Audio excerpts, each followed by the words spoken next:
already made a bet too. Yeah, I want to hear it. I really want to share the Gerard bet, but we're live. We're not talking golf. We are still talking golf, so golf may come up at some point. But the Open is nice. The cadence of the Open, Dylan, is just fun because it's like we're early birds, so like we're up at 5:30. I'm like, yeah, getting to watch golf.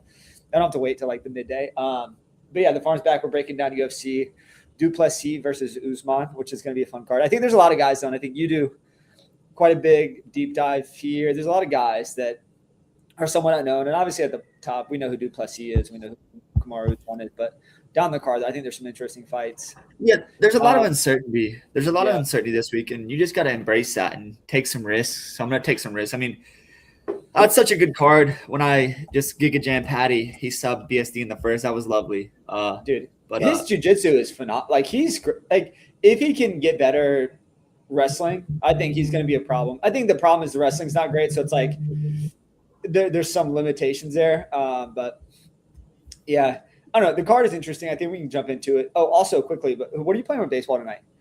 I got a couple mid-size, a couple like low dollar stuff, but you do anything? I got mid to high. I did 250, did the Okay. 121s, the What 55. what'd you end on? Did you end on? I didn't even end. I'm waiting on the smoke game. Like, I mean, is the smoke game going to play? Like, Jesus Christ. I mean, Yeah, the I'm gonna need you to let me know that. condition there, the condition of the air quality there is absolutely horrendous. Did you? I saw Could be something worse. about it. Yeah, it's something that was like so yesterday in Chicago, or sorry, it was Detroit. It was the worst air quality in the entire world, which is crazy. You see some of the pictures out of like China, some of the industrial parks in China, some of like the stuff in But India. this is just purely wildfire smoke. I mean, Oh yeah, Canada but gets it's still like just raw like air quality is crazy. I saw some videos from northern Minnesota, and they look apocalyptic, dude. You can see the mountains on fire in the background. I have a Listen, friend that if lives in. it was up to me, people we don't have a healthy population period, and people in Cleveland don't go to the game. Like I really don't understand. Like Yeah, it's not a good time to be outside. Get inside. yeah, I mean, I'm 100%. seeing particulates. I'm seeing, you look at the air quality score of 270 plus, like Jesus, anything over 100, you're like, that's not good. 270 is crazy. So, I Yeah. mean, if they were playing a sport where there was a lot of cardio, pretty cardio intensive, your lungs are getting pretty, annihilated by this stuff. Maybe you take it in, but I think they're going to play. I mean, all indications. If you weren't going to play it, you're not waiting last minute to PPD. Like you should have already done it. Because it's not like a weather system. Like you know where it's going to be. It's just going to be 270, that 270 range. So I don't know. I don't like it. I don't like that they're playing, to be honest. But I mean, if they play, it's a game where I think you're going to want a pitcher. So yeah, but we're here to talk UFC. I'm pretty excited about this slate, to be honest with you. But we can start at the top of the card, or do you want to go in reverse order? Do you want to start? Let's start at the top because I think we can start at the top. Start at the top. So you just kind of you outline this, and I'll just give you my takes. Yeah, so we have the first fight of the night, or the main event here is Dricus du Plessis versus Kamaru Usman. Interesting. I feel like when Dricus came in, I didn't really totally believe in him, but correct me if I'm wrong. In his last three, he's 3-0, correct? And I think Kamaru's 1-2. No. Du Plessis just lost to Sean Strickland. No, to Hamzat. Okay, Hamzat. That's right. How did that fight? I think Kamaru also lost, but then he came back and he had that good performance against Buckley. It just really took him to the woodshed there. This is a spot where, I can't stop staring at Usman. I don't. Me too. It's one of those things. I know Usman's age, and du Plessis. People have always underrated him, and I never underrated him. So I always thought he was a good fighter. I just think stylistically, this is a bad matchup. I know Usman's past his prime. I don't think anyone gets finished. I think the over 3.5 is a good bet here. I think Usman's a good bet. But for me, for DraftKings exposure, you kind of want a little bit of both. But the upside obviously lays with Usman at a cheaper price and coming with takedown upside. There's just a good chance if he can go to the takedown well, he can wear on Dricus.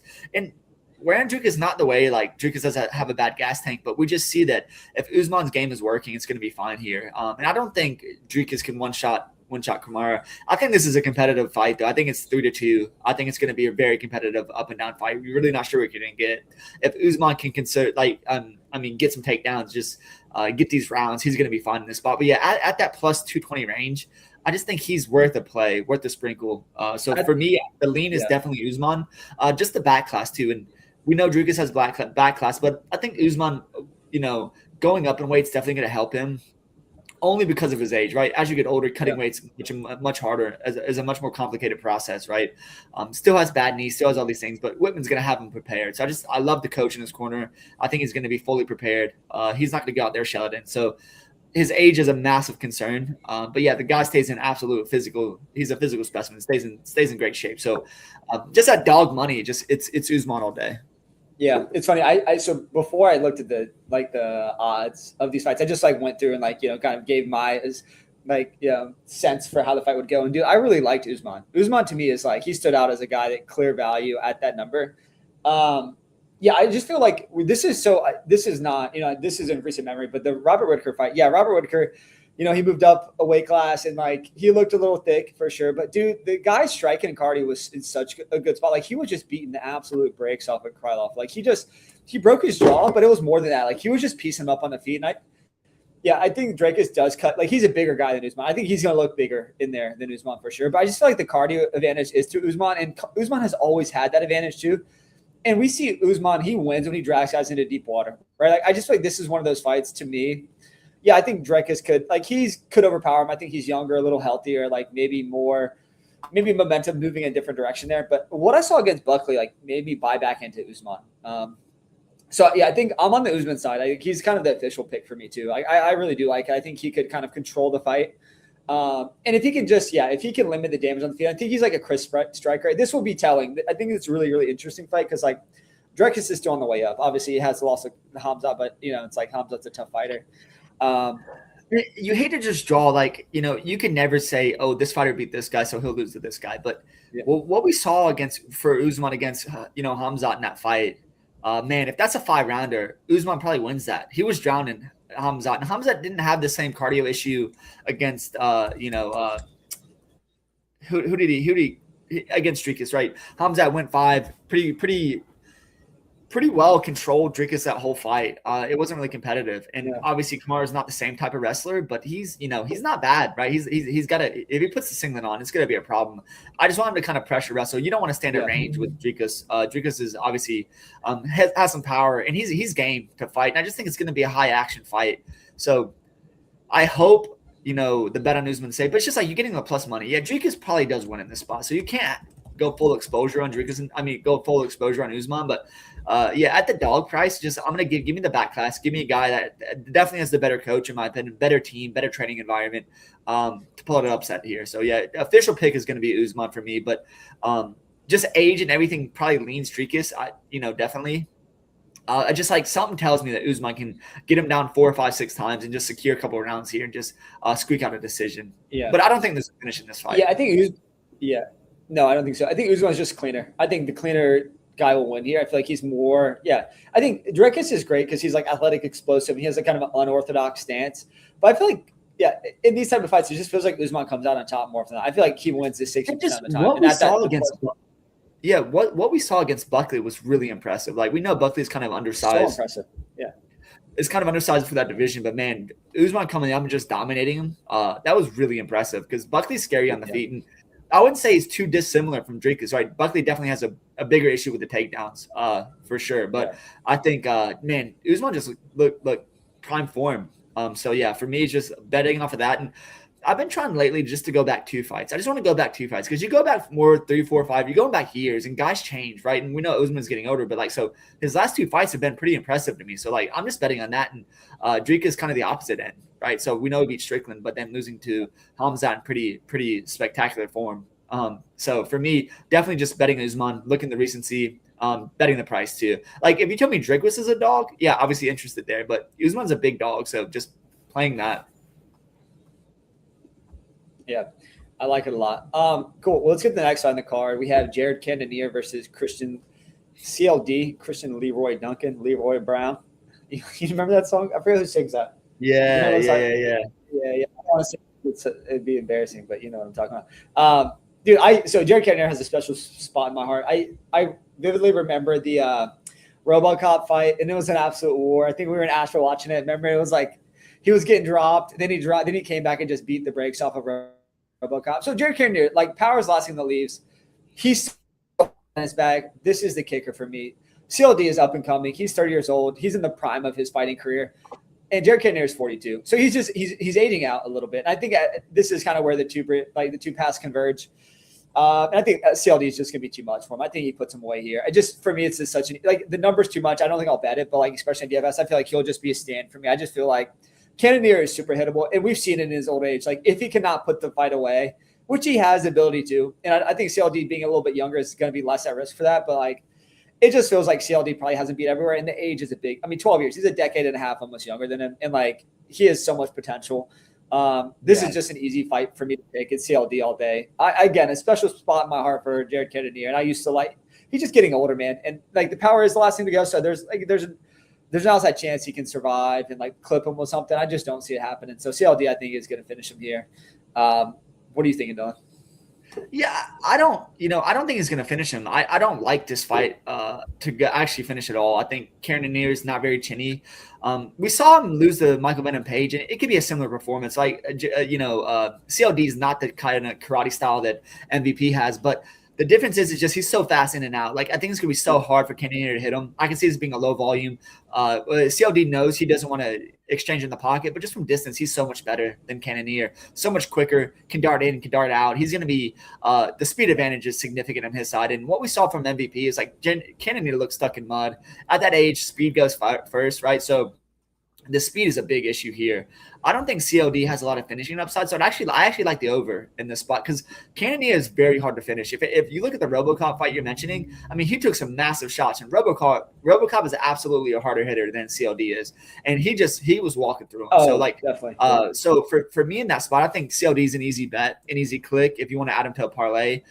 He's obviously a big favorite, right? So everyone assumes he's going to win here, but from a DFS perspective, it's probably just going to avoid. CLD has never been a guy that has a lot of volume. And he probably doesn't want to do that here. He probably doesn't want to get in the pocket, exchange too much with Jared. He knows he can beat him from the outside, knows he's faster than him at pretty, kicking, punching, kicky, punchy, right? But he's just better than him on the feet at this stage in his career. The biggest wrinkle we can see here, what would be interesting is if Jared Cannonier tries to wrestle. We just don't see that from him. But, man, if he tried to wrestle in the spot, CLD could have a little bit of trouble, right? Because Cannonier is a big fella. So if he can get on top of him, it could cause him some issues. But I just think it's strike for strike. CLD is just a way cleaner striker. But, yeah, in DFS and DraftKings, this is a fight I'm very happy to fade. I hope people play kind of the finish. These guys are at a higher weight class. Maybe they assume it's going to finish. But for me in this spot, yeah, just complete fade. CLD is the pick, though. Yeah. I do feel like if Cannonier engages in the grappling, that could be successful in one round, Dylan. But, I feel like Cannonier will he gasses pretty easily. So if it does, if CLD has a decent, I wouldn't say gasses easy. We saw what happened. Against RoboCop. Cannonier, in my opinion, has never had a gas issue, right? He's a guy that is pretty muscle bound, but can hold his cardio pretty well. Part of the reason he beat RoboCop is because he has a chin. He can, sustain that pace that RoboCop just could not, right? So he eventually got RoboCop out of there in the later rounds, but it's only a 3-round fight. So I don't think that cardio is going to be a concern. CLD doesn't have cardio issues. It's just if Cannonier wanted his best path to win this fight, it's 100% trying to take CLD down. And we don't see that a lot from Cannonier, but that's a path. So if you wanted to say hey, Cannonier has back class, he's going to try to wrestle here, that would make sense. If he put the singlet on, it's going to be a way more competitive fight. If this fight's strictly on the feet, it's just going to be one-way traffic. But I just don't see a high-volume affair for CLD in this spot. And that's the reason I don't want to play him in DraftKings. They're a pretty easy click as far as the bet goes. But in DraftKings, it's just going to be a fade spot. And actually, if you might have me sprinkling Cannonier in the hopes that maybe he tries to get 1 or 2 takedowns to get on top of CLD here. With the caveat that CLD has shown better takedown defense in his last few fights, I think he's just improving so much. So, and that's part of the reason I just want to evade this, because if Cannonier is getting touched up on the feet, he's going to try to take him down and maybe get a little bit of cage time. That's just going to slow the pace of this down. So for me, yeah, easy pass in DraftKings, but yeah, CLD is the official pick. Yeah, I like it. I think we're on the same page. I think, yeah, maybe take the over 1.5. You're not getting too much juice on that. It's the over 2.5 right now is -160. So maybe add it if you like it. I think that's a little scary for me. But all right, so official pick for both of us is definitely CLD there. Let's get to the next side. This will be a fun one, Dylan. So we have Chase Super versus Mitch Ramirez. Chase Super, young cat. One of the best grapplers in the sport, probably in the division for sure. Maybe I would say in the sport, right? He's kind of a prodigy to some degree. Versus a guy that just wants to stand up and strike, that really struggles with grappling. So I think the name of for me, this is like I don't know what to do in DFS. Right? I think Chase Hooper wins. I think he wins by submission because basically how Mitch gets finished normally is by submission. He just if Chase Hooper gets a hold of him, he's going to be in a place that he doesn't want to be. And like B doesn't know how to get out of. And so I don't know if it's going to be in the first round. Like Chase could take his time because we've seen sometimes when he rushes, he just gets finished because he can be a little chinny and like his striking defense is not elite. Mitch just doesn't. He hasn't shown the ability to put guys out. So like I feel like Chase Hooper is pretty safe pick. Like I think even the number is okay. I think what is the odds on him now? I think maybe like minus 300 range.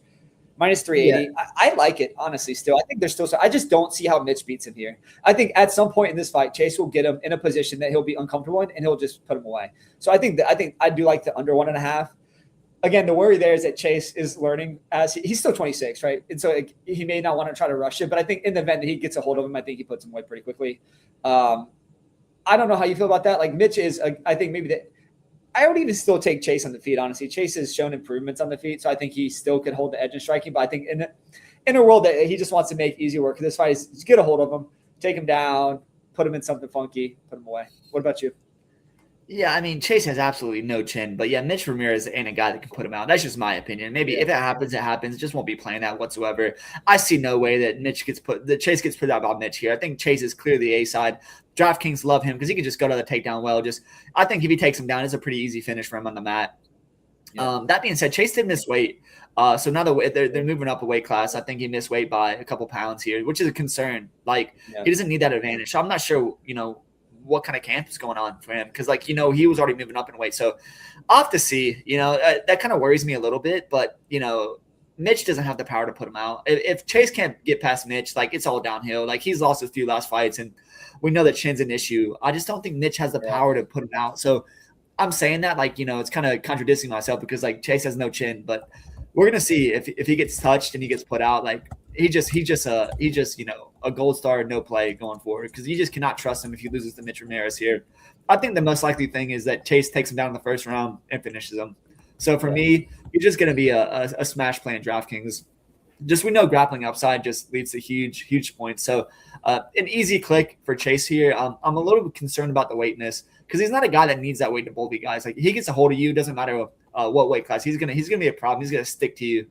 So definitely Chase is easily the A side. And I'm not going to touch Mitch Ramirez. I just think I think he's a bottom tier fighter. I think he's one of the 10 worst fighters on the UFC roster. So I can't back him here with any confidence. Everyone's like, it is punchy kicky, right? But there's no chance that Mitch Ramirez puts him out. Yeah, I think I'm with you there. Yeah, play Chase. I think bet Chase, put the under on. I think you could kind of just load up this fight in betting and DFS. Cool, man. Yeah, so I think we're both in Chase there. The number could be minus 600. I'd still consider it. The weight miss is concerning. I'm glad you mentioned that because that is somewhat of a concern. How much did he miss by? Do you know? I think a couple pounds. Let me just check why what we were talking about this. I saw it come up. Big misses are negatively correlated to it's the fighter loses percentage points. This is a statistical analysis somewhat, but fighters often if they miss by 4+ pounds, it's only end up winning 30. Okay, so it's in the 1 to 2 range, it's not as big of a deal. But when it's 4+ pounds, because 4+ pounds means something went horribly wrong in camp. 1.5 pounds, maybe there was a hydration issue. But what happens here is okay, as long as Mitch is going to take the fight, it's probably fine. He probably knew he was going to miss, not going to make it. He's a slender frame. He's really got to cut hard to make the weight. So, and he's put on more muscle in these last few years. Hasn't helped his chin, obviously, but yeah, I just think he's clearly the A side. And, he does have a lot of pedigree. Getting starched by Lance Gibson in the first round and Alex Hernandez in the first round is really concerning. But these guys both of those guys are much better boxers than Mitch Ramirez offers here. So I just think it's a clear A side Chase Hooper. And I think everyone that wants to chase Mitch Ramirez because we know Chase Hooper's chinny, go ahead and do that. I won't be one of them. No. Yeah, same. Yeah, Hooper all day for me. All right, let's get to the next one. We have a women's fight here. We have Tabitha Ricci versus Fatima Klein. So women's fights are always a little bit greasy to me. This feels like a decision, but I feel like Fatima Klein has her beat in most areas. I feel like Klein's a better striker. Tabitha probably is going to want to grapple in this fight. I just feel like Fatima kind of squeaks out a decision. I think she can, she'll probably have the more impactful rounds. This is one of those weird fights. In these women fights that are kind of somewhat of a toss up, I think you could kind of bet split decision here. I think there'll be a clash of styles, right? Fatima's a taller, more lean, where Tabitha is going to try to kind of like make it a little dirty boxing. Like she'll get in close. The official pick for me is Fatima. I don't think I don't these type of fights I kind of avoid in DFS. I just feel like it's too thin. I think the outcomes don't scream like winning upside. So yeah, I'm leaning towards Fatima, but I'm curious to hear your take. I know you're kind of the woman whisperer when it comes to these. Yeah. I think Fatima clears here. I think Klein is the far better fighter, and Ricci's always had some prospect hype, and Callum Washer's her boyfriend, or there's been like some maybe she's going to improve her boxing. She just hasn't. Listen, Fatima's a dog. Like she's a dog. Like she will fight for your dollar, and I think she clears her on the feet grappling. I think people talk about Baby Shark, talk about the Ricci's grappling. I think Fatima's better. I think she's got to cover everywhere. And in DraftKings, this would be hard to get to her in that 9K range. But man, she is a fun fighter, and like she goes for the finish. And you don't see a lot of women's fights finish, right? She just beat Angela Hill, but man, Angela Hill's a tough dog too. But yeah, Fatima clears Tabitha in my opinion. I think it's easy. She's an easy bet. I know we're always talking about Ricci improving in boxing because she's with Callum Walsh now, but I just don't think that's an issue in this fight. I think if you watch these fights, I think Fatima, like, she could compete for the belt in this division. And I truly mean that. I think we're going to start seeing improvements over her. And I think she clears Ricci here. You said split it, but I think this is one-way traffic. And I really wouldn't be surprised if Fatima gets her out in this fight. So I think 30-27 or a potential finish. And maybe I'm alone on that stand, but I think, she's an interesting DraftKings play. The biggest concern is I think she has a good grappling edge, even against Ricci here. So if she goes to the takedown well, I just really like her pace and pressure. And she's a really, really, I think she's going to be a really complete fighter in this division. I think we're just going to start to see an improvement fight over fight with her. So yeah, I like her a lot in this spot. She's an easy click for me. And I know a lot of people are high on Ricci, so maybe we get some lopsided ownership. Maybe it's just like kind of even. Maybe they're both in the teen range. But yeah, there's no way I'm playing Ricci in this spot. I think Fatima, like I said, is clearly the A side, and she's my pick to win this fight. Yeah, I like Fatima a lot too. I think the greasy split comes from just like if Tabitha can hold on to her for a little bit, like maybe win one round and then make one round of toss up. But to your point, I do think Fatima is just she's better all around, younger too. I think there's more upside. They're kind of moving in different directions in their career. All right, let's get the last fight on the main card here. We have Tommy McMillan out of the O'Malley training camp, undefeated fighter versus Alberto Montez. This is nearly a pick. I think Tommy's a slight favorite currently. I think the money has kind of went back and forth a little bit. I don't know if Alberto ever became like favorited in the fight, but I think this will mostly, from my read of the fight, will mostly be like a staying affair. I think Tommy's a little bit stronger in the striking department, so I like the slight edge to him for me. This division doesn't scream like, I don't know. Like, I do feel like there's not going to be a finish here. I think this could be a striking affair for the most part. I don't know what the under-over is for the fight to go the distance, but I imagine it's heavily under, and dude, Montez is over 1.5 miles. Go ahead. Yeah, dude, Montez he's got absolutely nasty front head chokes. Like if he gets a hold of Tommy McMillan's neck, it's lights out. The thing is, Tommy Guns doesn't stop coming. So like this is a fight where Tommy Guns fights a lot. Like what's that guy's name? The West Virginia kid that just couldn't fight, but just like was an absolute dog. Tommy McMillan's maybe a little bit more skilled than that, but he's coming after you. Not Durden, right? No, not Durden. God, what's this guy's name? I'm gonna find him. He's just an absolute just. The wrestler? No, he's not a wrestler. He's not a wrestler. It doesn't really matter. It come to me, but like, yeah, Tommy Guns, like he's gonna come out. This is a fight where I really think you want to have exposure in DraftKings and play both sides. If Montez's path to winning is he grabs the neck, he goes on break. Like his front head chokes are so sick. Watching some of the tape on him, the guy is absolutely electric. And Tommy Guns, he looked sloppy in his last fight. Obviously got, eventually the pace and pressure is going to get to everyone, but he ate some shots. I think on the feet here, it's easily one-way traffic. But, man, if Montez grabs that Tommy McMillan neck, good night. So for me, this is a fight you're going to want to have. Circle both guys, like playing both in DraftKings. It's pretty much a 50-50 fight in my opinion. I have no strong read one way or the other, but I do think this fight finishes one way or another. I think either Tommy McMillan, Tommy Guns puts the pace and pressure on them that Montez can't hang with and gets them out of there, or Montez, while it's early and they're dry, they grabs that neck some way. And just the thing is, Montez doesn't have great takedowns, but if he finds a way to your neck, you're in so much danger. If he gets that cinched up early, even Tommy McMillan's in trouble. Listen, I was watching an interview with Tommy, and his last win, he had, a fight of the night bonus or performance bonus of some kind. He's like, I didn't sleep for 3 days, and I don't love that. Like, I need you dialed in, buddy. I need you dialed in. Like, he's like, and it doesn't really matter. And eventually that's going to wear on him as he goes later in his career. He's not going to be able to take shots, living that kind of lifestyle. But man, this is a fight. I don't have a good bet other than the under. I think it does finish. But yeah, I'm interested, just as interested in Montez as I am Tommy Guns on DraftKings, because I think either way, one of these guys is going to score 90 plus points. And at that price, you're going to want one of them. Yeah. So I think don't underrate Montez's front head chokes. Like these things are absolutely nasty. It's sub first round for him is kind of a bet I might sprinkle, because I think that's the most likely path of Montez. I don't see Montez winning a decision here. I'm actually fairly confident. If this goes to a decision, it's probably Tommy Gums all day. But yeah, Montez is live for a finish here in the first round. And just what we saw to Tommy McMillan is he takes a lot of chances. He has decent takedown defense, but he takes a lot of chances. If he takes a chance and Montez grabs that neck, it's all she wrote. So for me, if you had to ask me for an official pick, I think it is McMillan. I think the pace and pressure is going to be too much, but you got to watch out for those front chokes. Montez can absolutely finish him quick and early here. So yeah, it's going to be it's probably my favorite fight to watch on the card to see what happens here. Because I know a lot of people are high on Tommy McMillan, and this line's been all over the place, up and down. So yeah, the official pick here is going to be Tommy Guns, but yeah, Montez might actually be the bet for first round sub.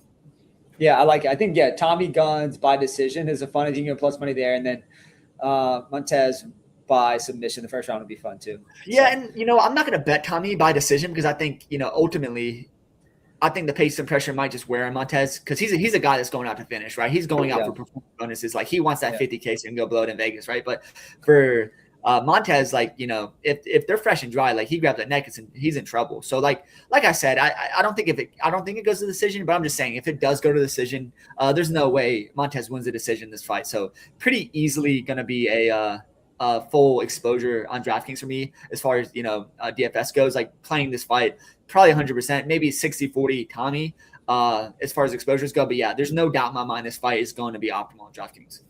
Yeah, I like it. Yeah, I think I'm on Tommy Guns. I think I prefer that side. But yeah, in the event that they get in a position where homeboy can grab his neck, I like that. I like the call there.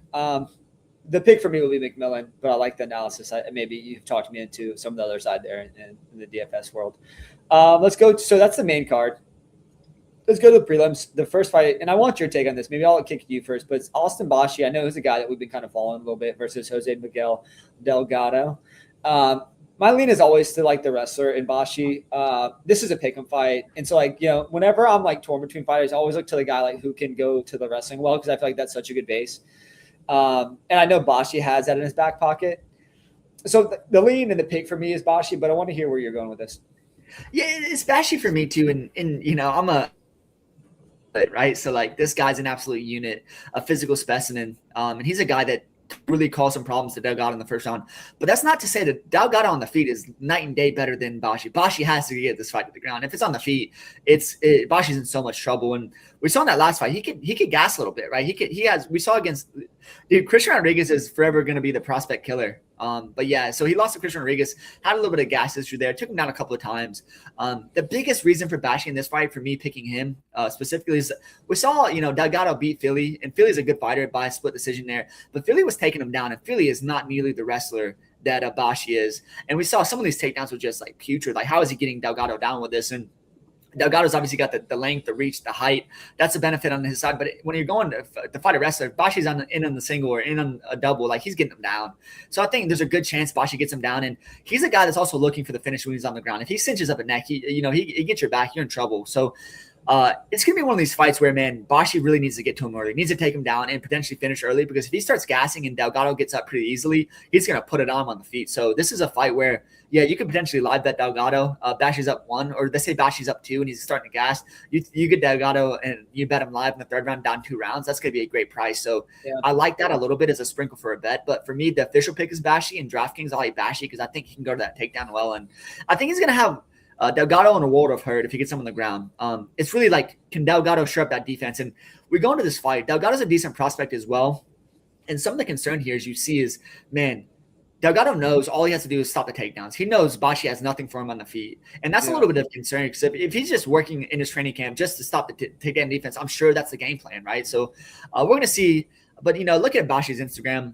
the guy's an absolute physical specimen. He's only going to get better, right? So, like, Yeah. I'm sure he's improving his striking a little bit. And sometimes we see this. Would I be surprised if, Bashi goes, fakes a takedown and hits him with something over the top and stops him? Yeah, I'd love that. Love to see that from Bashi. And I'm definitely high on him as a prospect. But Delgado is no slouch. I think this is a really, really tough fight for Bashi. And a guy I thought would be, a decent prospect, making his way into the top 15. But Delgado's not an easy task. And I wouldn't be surprised if Delgado wins this via decision or via finish. But the official pick has to be Bashi for me. I think Bashi's going to go to the takedown well. If his cardio holds up, I think it's not going to be a problem from him here. But it's a close line fight, so it could go either way. I'm just going to lead with the wrestler. Like I said, I'm a simp for a guy in a singlet. I just think the guy, his wrestling chops are phenomenal. So, and you saw what Delgado did against Philly, winning that split decision. But Philly had some wrestling success as well, and nowhere near the wrestler Bashi is. Yeah, I think we have an affinity for wrestlers. I mean, we wrestle not at a high level, but like I think it's just such a good base, and especially in the mixed martial arts, I think you can just always fall back into that. And like sometimes you can just overwhelm a guy with that ability to wrestle. I think Bashi does have that. So the pick for me is Bashi. I think I like the even pick here. I think to me, I kind of lean heavily. I would even bet him at like -140. I think it's just straight pick him. I'm with you there. I think we're both going Bashi. Let's go to the next side. I'm going to absolutely butcher these names, but Jean-Paul Lebansaniana. I mean. I think you just Bassiana. John Paul Bassiana. Versus Sung Ho Ko, the Korean Mike Tyson. It's Sung Ho Ko. I like it. Yeah. Or something like that. Yeah. But Mike Koi this is a fun fight, man. You want to jump in first, but I like this fight a whole lot. Yeah, I like Ko on the feet a lot. I think obviously the Mike Tyson dude, but this is a misnomer. Ko on the feet is not, that's not his game. I mean, look what he did against Oban Elliott, a good prospect. The guy absolutely will go to the takedowns. Like Mike Tyson is a misnomer. The guy's a wrestler. Put the singlet on Ko. Like I think he's got 5 and 6 takedowns. He's an absolute DFS darling lately. Like if this fight's on the feet, Lebassignani can absolutely starch Ko because Ko does not have a chin. I saw in the regional scene him getting stopped by guys that are not good fighters. I mean that there's some concern with his chin. He is not a Mike Tyson, and maybe that'll eventually show up and he'll one punch KO someone. But I don't see that in this spot. John Paul Lebassignani is definitely the better striker in my opinion. But man, Sung Ho Ko, like if he's takes him down at will, and what I love about him in his fights, the guy's got a gas tank too. Like he's a very good wrestler, and like that's why I think the Mike Tyson comp is just like, what are you doing here? Why is that your nickname? You gotta change your nickname, bud. Put the singlet on. I think he's a smart fighter, and he's realized that like takedowns are the way you win fights. And we saw his last 2 fights, and this is just DraftKings scoring. 105 against Phil Rowe, 101 against Elliott. But man, 4 and 6 takedowns, good control, and he's a dog on a bone. Like he's not letting up. He's putting that pressure on you. So I just don't know if Lebassignani is going to be able to hang with that in this spot. I think Ko is a great DraftKings play. If this is a stand-up fight, it's going to be a little squirrely, and we've seen Ko have a little bit of a chin issue in the past, so that's a concern. But yeah, he's going to put the singlet on here, and I think he's going to get 5-6 takedowns again. And just pace and pressure is the name of the game for DraftKings scoring. He offers both of that, the pace and the pressure, and he's going to be on Lebassignani early, and I think he's going to be able to get the takedowns. Yeah, I'm on Ko here. I think if he can wrestle, I do think that I think he wins this fight. Maybe he's still not, dude. He's not outclassed on the feet either. Like I think he definitely wins the wrestling exchanges, but I feel like he's competent enough on the feet that he can kind of still keep him at bay. Cool. Anything else to add, sir, on that fight? We'll get to the next one. That's it. I mean, both these guys' last fight were Phil Rowe. So you look at Phil Rowe. Lebassignani took down Phil Rowe a couple of times, and obviously we saw what Ko did to Phil Rowe, took him down a lot too. So I just don't think Lebassignani has the same takedown chops that Ko does. So I think Ko's easily the side here from a betting perspective and from a DFS perspective. Yeah, I like it. Ko for me as well, sir. Let's get to another prospect fight. So we have Levy Rodriguez Jr., the undefeated prospect, versus Felipe Franco. This is this is a prospect fight for the most part. Like there's a lot of like regional fights for these guys. I don't think there's so much in the UFC. I don't know if either guy's fought a ton in the UFC. So I haven't seen a ton. I'm sure you did some deep dive there. Yeah. I do. I guess that I lean to the undefeated prospect, right? Like there's something to be said about winning. But when you get to the UFC, you're fighting different caliber talent guys. So yeah, the lean to me is I think Levi, I think he has like the prospect pedigree. The problem is we haven't seen him compete at this level. So I think there's some question marks in his game. What I saw is like he's mostly well-rounded, Dylan, but I want to hear your take on like who you have. I think Levi's the slight favorite here, but want to know what you're thinking. Yeah, I'm leaning Franco, and there's a couple of red flags for Levi. The first red flag is he got popped for, uh, performance enhancing drugs not too long ago, and the guy is an absolute physical specimen, but like that's gonna hurt. Like it's not just like simple things. It's like some significant PEDs that's gonna affect his performance. And he's the type of guy that he's a finisher, so he could totally finish Franco. And this is a weight class where we tend to see finishes, right? So I could totally see that happening. But man, I think there's a chance Felipe Franco tries to take him down and wears on that gas tank. And whenever we see a guy come off of PEDs, there's an issue there. Like he was good in the Contender Series, Levi was, but this is a fight you can't bet with any confidence. Can't play DraftKings with any confidence. And I think the path is Levi Rodriguez Jr. finishes him or gasses out and Felipe Franco takes over. And that's kind of what I'm looking at here. So yeah, in a DraftKings perspective, I do want to have a sprinkle of both these fights. But yeah, there's something in the back of my mind telling me that Felipe Franco could go to the takedowns. And, he's not a bad fighter in his own right. So I just think that the PEDs worries me. Like, when we see a guy test for something that's on the banned substance list and just is known for giving him like absolute physical attributes that he's not going to get, naturally, that's a little bit of concern. So yeah, I think the power of Levi is real even without the PEDs. But yeah, we're gonna see that and what that looks like in this spot here. So yeah, no confidence in a bet or a pick here. But yeah, the lean is actually Felipe Franco just because of him getting dog money and just kind of that drug pop there for Levi. But yeah, I think Levi is likely to start him on the feet. But if Felipe Franco can wear him that gas tank a little bit, Levi is a finisher. So we need to see him get drugged in deep waters. And if Felipe can do that, it's going to be a little bit of a problem. Yeah, I like it. All right. Well, I guess my official pick is Levi here. I think you're going to go Franco. I'm gonna go Franco. Yeah. Is that correct? Yeah. Okay. Why do I keep calling him Franco? I don't know. Franco just feels like a fun name to call your kid. Call a fella. All right, we have a couple fights left. I think when I saw that name, I was like, oh, it reminds me of Felipe Franks, the quarterback for Arkansas. I think he played for Atlanta for a little bit too. He was like an average quarterback, really. He was fun in college because he ran a little bit, but not really like a elite level talent. All right, quick segue there. All right, next fight on the card, we have Alden Correa versus Stuart Nichols. Is this the biggest favorite on the card? Yeah, it is. Margin. Yeah, it's minus 1,100 for Correa here. So I like Correa. I don't think I'll bet him at that number. Stuart Nichols, like, one claim to fame is that he's just extremely durable. So, like, from a DFS perspective, I feel like Correa is going to be expensive. I feel like this is going to be a fight I'm going to fade. I generally fade these type of fights anyways, but I think Stuart Nichols can kind of just get this into like the second or third round and survive. And I don't think he wins the fight. I don't think he makes it competitive. I think it's probably like a clean 30-27. But I just don't. I feel like he's defensively sound enough to kind of make this a fight in which like it's not a favorable DFS fight. So yeah, I think I'm going to be fading from DFS perspective. Usually these big favorites are always draw the most ownership. So I think that'll be somewhat contrarian, but I want to hear what you're thinking.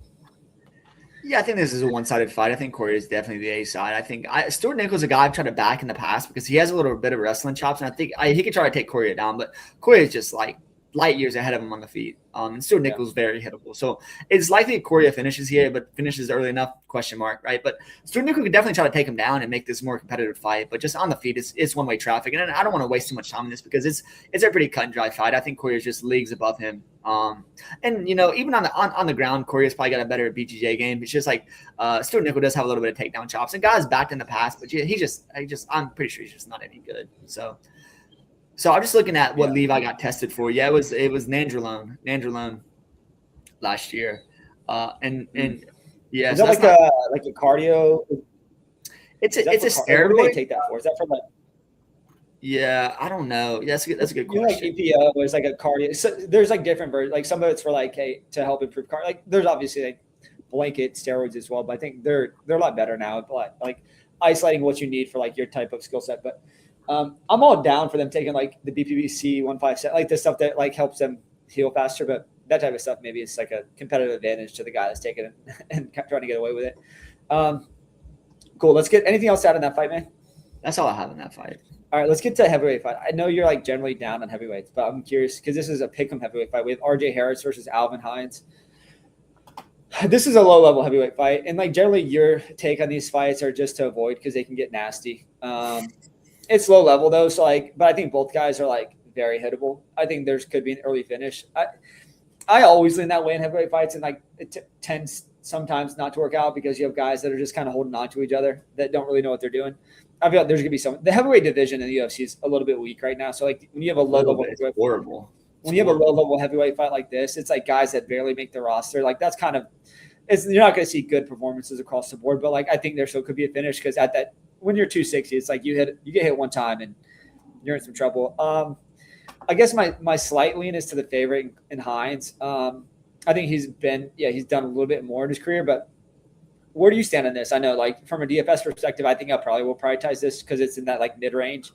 And I think whoever wins this could be scoring the 90 to 100 range. I think you'll really like that and really want that on the slate. So I think this will be a majority fight for me in DFS. But yeah, the official pick is Hines. But curious where you're going.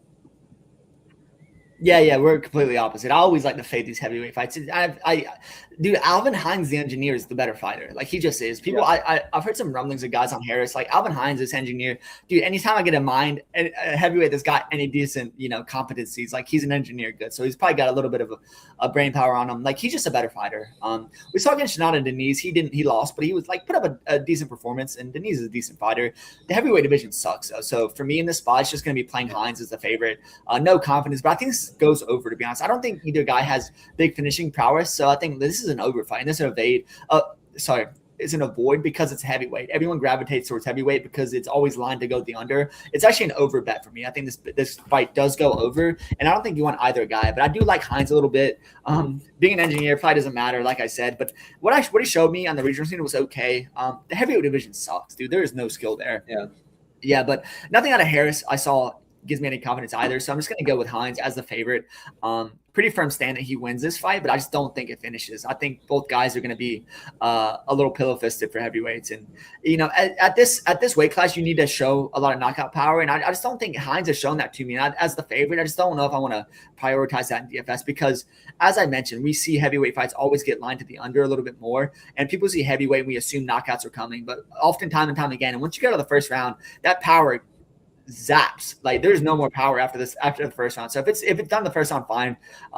Take your money and run. But in this fight, if this gets extended, it's just going to be sloppy. But I think Hines is a little bit better everywhere the fight's going to take place. So for me, the bet is Hines. The pick is Hines. But yeah, it's really a bet to the over.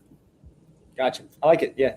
You and over heavyweight, like low level heavyweight fights. I think that you've got a pretty good hit rate there. So maybe listen to that advice. All right, let's get to another low-level women's fight. I don't know if this is low-level. I think there's one side that's pretty good, but Anna Meliciano is a sicker last name. Her name is Meliciano versus Gian Barbosa. I actually really like Barbosa here. I think in DFS, I think people kind of avoid these women's, but I think she has quite a few takedowns in her bag, and I actually think she finishes Meliciano here. So this will be a priority fight. I think she'll be like one of the payout options I'd probably play pretty heavily. I think I prefer straight up over Coria that we just talked about. And so I think she'll be a stand for me. I think she'll come in lower owned, but also I think she could finish. I think she has a decently high floor as well with a takedown background. And I just don't think there's anywhere like Meliciano could maybe, if she can defend a couple takedowns and gas Barbosa out a little bit, can make it a little greasy. But I'm not going to bet Barbosa at that number. She's a pretty big favorite, 6-1. But so for me, it's going to be Barbosa's the official pick. And I actually do really like her in DFS as well. Yeah, listen, Meliciano's very good on the feet. She's very talented, but man, she cannot stop a takedown. And Dion Barbosa is so slow. She's stuck in mud, but man, she's an absolute jiu-jitsu player, right? She is, man. She'll get a hold of you, and she's so strong. And there's just not a lot of strength in the women's division. Like once she gets a hold of Meliciano, it's like she's gonna be an absolute world of hurt. So like she's just gonna get a hold of her. Like she's gonna just. This is my thing in the women's fight. Like Meliciano is definitely the better striker, but there's not much power. I don't think Dion Barbosa has to worry about getting knocked out in this fight. I think the line is actually a little too wide, just because like Barbosa is definitely a step behind on the feet as far as speed and talent go. But yeah, just Barbosa is going to get a hold of her and put her down. Like we saw Meliciano in her last fight get subbed very easily, and this is against a grappler doesn't hold a candle to Dion Barbosa. Like Dion Barbosa is a great jiu-jitsu player. So I think like she's going to get a hold of her and probably strangle her. Maybe early, maybe late. But yeah, Barbosa has a fine gas tank too. I just don't see this being rather competitive just because like the biggest separator, in my opinion, in the women's division, especially when you have a grappler, is just strength. A lot of these girls, if they're just strong, they just out-muscle her. And you're going to see that here. I think Dion Barbosa, even at her age, in her stage She in her got career. 12 minutes. She could have 12 minutes of control time, Dylan, in this fight. Like you wouldn't be. I just think if she's that, I don't think it's gonna be 12 minutes because I think if she's on her back for 12 minutes, she's gonna strangle her. Like I just think she's so much stronger. She's so much stronger than she is. Like it's just not gonna be competitive. But you're gonna see for a couple of minutes, Meliciano's not bad on the feet. She's gonna hit her with some shots, but there's just no danger coming from her. I mean, yeah, is she gonna pot shot her way to a decision? No, I don't think she's gonna be able to stuff all the takedowns. Like, dude, eventually Diana Barbosa is gonna get a hold of her and drag her to the canvas. Like that's just the facts of this fight. So it's lined as such too. It's not a surprise that that's probably what's gonna happen. I just don't think it's gonna be takedown rinse and compete. I think it's gonna be like, okay, if Diana Barbosa gets her down, she's gonna stay down until she submits her or the round ends. I just don't see a lot of get up in Meliciano game. So for me, it's easy Diana Barbosa. I like that call, right? She's a good girl to play because a lot of people are gonna see that price tag and get scared off of her. It's just a no bet for me, mostly because the line's way too wide. Because Meliciano does look decent on the feet, has some good speed, but like I said, that matters very little when the other girl she's fighting is so much stronger than her. I think you're going to see that strength advantage come through in spades in this fight. Yeah, so Diana Barbosa is easily the pick. Probably first or second round sub. That's going to be my play in this fight. But yeah, I don't know about DraftKings. I think she likely scores 90 plus. We're just going to see if that's enough at her price. Yeah, that's true. The price is concerned, but I like her a lot. Yeah, I wouldn't bet that at that number either. But yeah, I think she's the official pick. I think she kind of clears her pretty easily. All right, last fight on the card. On the 12th fight, we have Ezra Elliott versus Damian Anderson. It looks like Elliott missed weight by like 1.5 pounds, so maybe something to take note of there. These are both like prospects. We don't know a ton at featherweight. There's some concerns. I guess for me, like the slight lean would be to Damian Anderson. This is nearly a pick'em fight. The missed weight, I think, moves some money towards Damian Anderson here. I don't know a ton around either of these guys. I don't see a finish in this fight, but yeah, the slight lean, the pick for me is Damian Anderson. But want to hear your take. I don't know if you got to see any film on these guys. Yeah, dude, Ezra Elliott's he's an elite wrestler. I think state champion wrestler out of Illinois. I'll have to check my math on that, but I'm pretty sure that's it. And listen, I've already bet Ezra Elliott a full unit on him at plus 120. I think I got him. I think that was in the plus 100 range. Yeah, I think Ezra Elliott. These both guys are and. First of all, this is a prospect fight, but Damian Anderson usually fights at a lower weight class. So I think I'm kind of concerned that this is short notice for both guys. Obviously, I'm going to check the Ezra Elliott weight miss, just 2.5. Ezra Elliott, the bigger guy and a better wrestler. Yeah, giddy up. Give me him all day. I think Damian's good.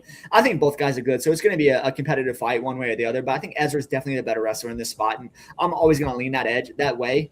So yeah, Ezra Elliott's going to be a guy I do play a lot in DraftKings, to be honest with you. Just at that price, I think he is the better fighter. First fight of the card, it's going to be high action. We see this 145 range, and both of these guys could probably fight at a lower weight class, even though Ezra did miss weight. This is just short notice. I think both guys come from a good camp as well. But yeah, Ezra Elliott's a guy that I do think is going to be a really good prospect. And he has a lot of hype in the regional scene as well. You watch some of his fights, like he's a very well-rounded guy, has decent hands. But yeah, having that kind of, state championship pedigree as a wrestler. I know Damian's a decent wrestler and grappler himself, but yeah, I think this is going to be a fight where Ezra does try to get to the mat pretty early and often, and having that weight miss, as long as there's not a concern with any injury or anything there, missing weight. But yeah, those extra pounds are going to help him wrestling here, because I think Damian Anderson is going to be a lot smaller than him when it comes fight night. Yeah. So yeah, you're right. Ezra Elliott, I think got third in nationals. That was his highest.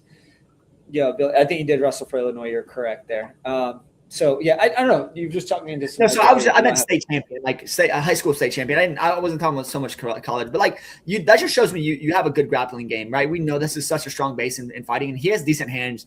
These guys are both undefeated, so it's going to be a coin flip fight. But I actually, before the line came out, I assumed Ezra would be the favorite. Now they came on dog money. I just went ahead and dropped a unit on that because I was like, I got to get money, and it's already moved the other way a little bit. Now Ezra's a little. I didn't move the line. Obviously, I'm a small better, but Ezra's definitely the line's crashing a little bit. Even with that weight miss, I think it's going to be near pick'em, and that's what it is right now, right? So I think would I be surprised fight night comes and it's flopped and Ezra's a small favorite? I wouldn't be surprised one bit. So I do think Ezra is the A side, just ever so slightly. I think this is a fight you're going to want to have. I think it's going to be high action. Both guys have a zero.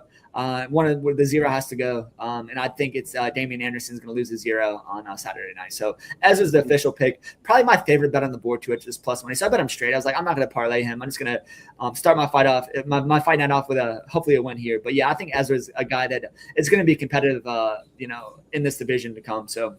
All right. Well, dude, see, this is why I talked to you about it, because now I think I'm going to switch my official pick to Ezra. You got me on with. I think dude, Damon Harrison's his name is Demon Hands. That's kind of fun.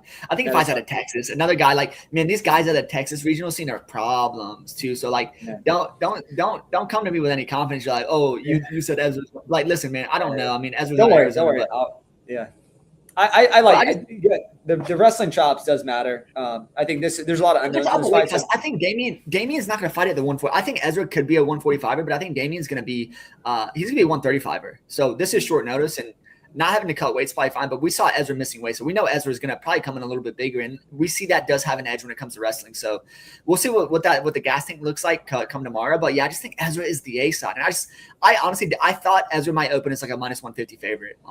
But both these guys are prospects, and Vegas knows what they're doing. So maybe I'm on the wrong side, and I could be. I'm pretty juvenile when it comes to betting a lot of these fights. But it's a coin flip, and in a coin flip, give me the wrestler all day.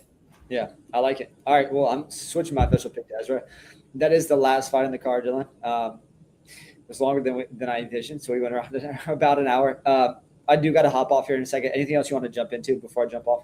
That's it. That's all I got. It's going to be a fun card. Going to be a fun prospect. It's pretty much a prospect card. People have been shitting on it, but I like the card. I think it's going to be a good card for a lot of fights. I mean, they added the Ezra fight, which I'm excited about. And probably one of the most excited fights I am excited about is that first fight. And then we talked about Tommy Guns and Montez there. So we're going to see. I like Duplessis too. Duplessis Kamara. I like that fight a lot too. I think it'll be really interesting. Yeah, my fight's good. We'll see if it comes down to Usman and Dricus, I'm going to be palm sweaty, right? But we're going to have to build to that point. I'm going to build a rather large parlay and see if I can hit the big fold ticket. So we'll find out come tomorrow night. But yeah, I'm pretty excited about this card. But yeah, thanks for tuning in. We'll be back to do some best ball manias tomorrow, Sunday.